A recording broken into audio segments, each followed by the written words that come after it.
मोदी साहब, सबसे पहले तो खुशामदीद आपको कहूंगी। आज की DGISPR की प्रेस ब्रीफिंग जो है उसको आपके मुखालिफ फरीक पॉलिटिकल पार्टीज जो हैं, जो इस वक्त हुकूमती इत्तेहाद में हैं, वो अपनी फतह करार दे रहे हैं कि देखें जी, कोई अड्डे नहीं मांगे गए थे और जो ये मुदाखलत की बात है, साजिश की बात है, वो कोई साजिश नहीं थी, कोई कॉन्स्पिरेसी नहीं थी। DGISPR ने कहा कि सिर्फ मुदाखलत हुई है। मुदाखलत क्या होती है जी? मुदाखलत DGISPR ने कहा है कि साजिश नहीं है, मुदाखलत है। अब मुदाखलत किसी मुल्क के जो मामलात हैं, हुकूमती मामलात, उनमें जिस तरीके से भी इंटरवेंशन की कोशिश करना सही है, तो फिर वो जायज़ है? ये तो आप मुझे बताइए ना, या DGISPR ने जो कहा है, मैं उसके ऊपर आपसे आपका रद्द-ए-अमल पूछ रही हूँ। अच्छा, नहीं, लेकिन DGISPR ने तो देखे ना, आपने तो कहा कि नून लीग कह रही है कि उनकी फतह हुई है, ये जो फौरन उस एक हमारे ऊपर मुसल्लत हुई है हुकूमत, लेकिन DGISPR ने तो एक्चुअली हमारी तमाम बातों की तस्दीक कर दी है। पहली बात यह है कि एक लेटर आया है, दूसरी बात यह है कि उसमें धमकी दी गई है, तीसरी बात यह है कि वो कहते हैं कि वर्स्ट इंटरनल किसी मुल्क की अंदरूनी सियासत में बदतरीन मुदाखलत है जिसके ऊपर डिमांड किया गया है। तो इसमें मतलब अगर तो नून लीग जैसे सुप्रीम कोर्ट का फैसले सुन के गुलाब जामुन खा रही थी, अगर वैसे वो करना चाहते हैं तो उनकी मर्जी है।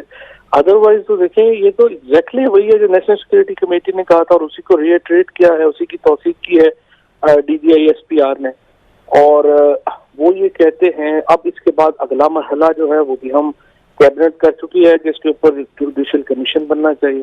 चीफ जस्टिस पाकिस्तान के पास ओरिजिनल लेटर पहुंच गया है और ये उसके ऊपर जो है उनको हम कह रहे हैं कि वो इस मुदाखलत का जो है उसके ऊपर कमीशन बनाए और देखें कि लोकल हैंडलर्स कौन थे, किन किन को लोगों को वहां पे बुलाया गया, राजा रियाज, वजिया अकरम, ये कौन लोग थे, क्यों इनको मुलाकातें की अमेरिकन जो एहलकार थे यहाँ पे उन्होंने, और उसके साथ साथ ये इसके साथ मुदाखलत की नौयत क्या थी। ये कैसे हो सकता है कि एक मुल्क जो हमें पाकिस्तान में, आपको और मुझे नहीं पता था कि 7 तारीख को कि नो कॉन्फिडेंस आ रही है, वहां के एक इतने सीनियर एहलकार को ये कैसे पता था कि आ रही है, ये नो कॉन्फिडेंस मूव आ रही है, और कैसे वो कह सकते थे कि हमारे ताल्लुकात जो हैं वो डिपेंड करते हैं इस बात के ऊपर कि ये कामयाब होती है नाकाम होती है। सही।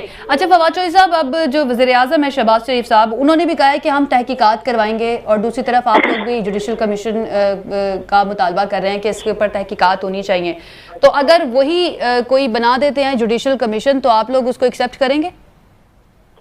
देखो ना, ये तो ऐसे ही है कि जैसे आप प्रोग्राम में लेट आती हैं तो मैं आपकी मैनेजमेंट ये करे कि वो आप ही को बना दे कि आप देख लें आप लेट आती हैं या नहीं आती। ये तो अपने आप को NRO देने की एक भोंडी तरीन कोशिश है। इसीलिए हमने कहा है कि नहीं, ये तो जुडिशल कमीशन बनना चाहिए इंडिपेंडेंट जजेस के ऊपर, और जैसे मेमो गेट में बना था, और वो कमीशन जो है वो 90 दिन के अंदर अंदर जो कैबिनेट ने कहा है इस सारी साजिश का कच्चा चट्टा अवाम के सामने रखें। सही। अच्छा, अब मोमेंटम तो हम देख रहे हैं कि पाकिस्तान तहरीक इंसाफ का बन चुका है। 10 अप्रैल से इतवार के रोज से लोग जो बड़ी तादाद में निकले, कल का जलसा भी बहुत बड़ा हुआ। उसके बाद ये फैसला किया गया है कि ये कौमी असम्बली में अब वापस नहीं जाना, इस्तीफे भी मंजूर हो गए हैं आज, और अब ये मोमेंटम आपको लगता है कि इतना बड़ा हो जाएगा, इतना प्रेशर आप क्रिएट कर लेंगे कि जनरल इलेक्शन का मुतालबा आपका तस्लीम किया जा सके? अच्छा, पहले तो मैं आपको याद कराना चाहता हूँ कि जो आपको याद होगा, मरियम एक कौमी असम्बली में वाक़या हुआ था जब 2 MLA PMLN के जावेद अब्बासी और एक और आदमी जो थे, उन्होंने स्पीकर ने उनको कहा कि मैं आपको बाहर निकाल दूंगा, तो उन्होंने कहा जी, और मरियम नवाज ने उनको कहा कि आप स्पीकर के मुंह पे इस्तीफे मार के बाहर आ जाए। 2 लोगों ने मरियम नवाज की बात नहीं मानी थी और वो उसका अपनी पार्टी के ऊपर कंट्रोल की हालत थी। यहाँ पर 125 लोगों ने इमरान खान के सिर्फ अबू चशम के ऊपर जो है वो अपने इस्तीफे दे दिए। और आप और जितने भी लोग पाकिस्तान की पॉलिटिक्स को कवर करते हैं उनको पता है कि किसी कॉन्स्टिट्यूएंसी पॉलिटिशियन के लिए कितना बड़ा फैसला है इस्तीफा देना। और इमरान खान का अपनी पार्टी के ऊपर जो कंट्रोल है और लोगों में उनकी जो मकबूलियत है, उसका अंदाजा आप सिर्फ इस एक बात से लगा लें कि वो कितने, इस वक्त उनका कद कितना बड़ा है कि 125 आदमी सिर्फ उनके कहने के ऊपर, एक इशारे के ऊपर कौमी असम्बली से इस्तीफा दे रहे हैं और अपने हल्कों से दस्तबरदार हो रहे हैं। और इससे एक पता चलता है कि उनका कितना बड़ा कंट्रोल है अपनी पार्टी के ऊपर। इसी और यही मोमेंटम है जो इमरान खान को इतना बड़ा बना रहा है। और दिल से वगैरह जिस तरह आपने खुद ही कहा कि अभी कराची का आप देखिएगा, इंशाल्लाह लाखों लोग वहां पर निकलेंगे, लाहौर में लाखों लोग निकलेंगे। और अगर PMLN में ये सारी, और इस वक्त हमेशा फेजेस होते थे, एक वक्त में था कि भुट्टो वर्सेस सब है, भुट्टो वर्सेस ऑल है। इस वक्त इमरान खान वर्सेस रेस्ट हो गया। तो पाकिस्तान में इस वक्त सिर्फ एक ही तकसीम है सियासी, या आप इमरान खान के साथ है या आप इमरान खान के खिलाफ है। तो इतना बड़ा इस वक्त इमरान खान का एक कद हो चुका है पाकिस्तान में, उसको जो है नीचे करना इन जोकरों के बस में नहीं है। सही। एक आखिरी सवाल आपसे करना चाहूंगी। अब ये भी खबरें आ रही हैं, बल्कि ये खबर रिपोर्ट हुई थी, फॉरेन फंडिंग केस का फैसला जो है इस्लामाबाद हाईकोर्ट ने कहा है कि 30 दिन के अंदर इसका फैसला आ जाना चाहिए। तो उस बारे में आप के क्या फिर मौक़िफ़ है इस फॉरेन फंडिंग केस को लेकर? आपके खिलाफ इस्तेमाल किया जा सकता है इस केस को, पाकिस्तान तहरीक इंसाफ के खिलाफ? मैं तो इसको वेलकम करता हूँ। 30 दिन के अंदर फैसला होना चाहिए, और इसी तरह से 30 दिन का फैसला शहबाज शरीफ के केसेस का होना चाहिए, और नून लीग और पीपल्स पार्टी की फंडिंग का भी इसके साथ ही फैसला होना चाहिए। और आपने TLP और जमीयत के तो फंड्स के ऊपर हाथ ही नहीं लगाया। तो सवाल यह है कि सिर्फ अगर एक PTI के फंडिंग का होना है और बाकियों सबकी जो है वो देखनी भी नहीं है, तो ये फिर कितना इंसाफ है, ये आप खुद का अंदाजा लगाना। सही।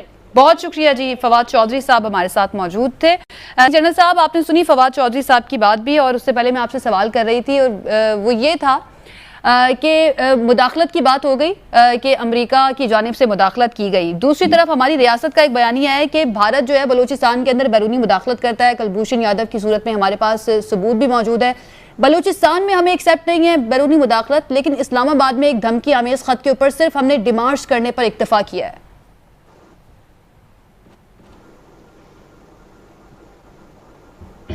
जनरल साहब,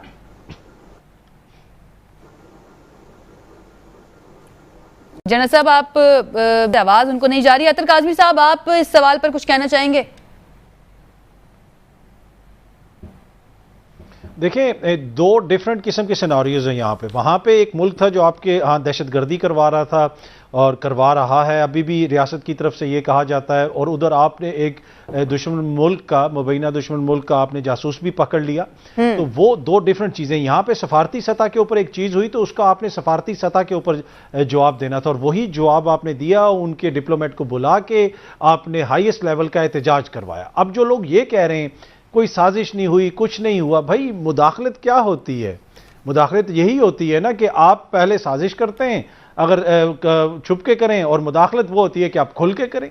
अब हम ये कहें कि भारत हमारा दुश्मन है और इंडिया से हम बातचीत कर लेंगे, या इन्होंने हमें थप्पड़ मारा है उस पर हमें एतराज है, ये चपेड़ मार लेते। तो ये साजिश और मुदाखलत जो है, इसको खुदारा मजाक मत बनाए। यकीनन हमारे अमूर के अंदर मुदाखलत हुई है, और हमारी जो नेशनल सिक्योरिटी कमेटी है उसके एलामिये में लिखा हुआ है ब्लेटेंट इंटरफेरेंस, जिसमें तमाम हुकूमती अरकान भी शामिल थे, और उसके साथ साथ जो आपके सर्विसेज के चीफ हैं वो भी थे, joint chief of staff committee के जो चेयरमैन थे वो भी थे। तो एलामिये के अंदर सब कुछ लिखा हुआ है, और आज DGI SPR ने उसको कंफर्म किया है कि आपके मुल्क में मुदाखलत हुई है। मसला ये है कि आगे से जो रिस्पॉन्स आया है उसके ये यूज टू नहीं है।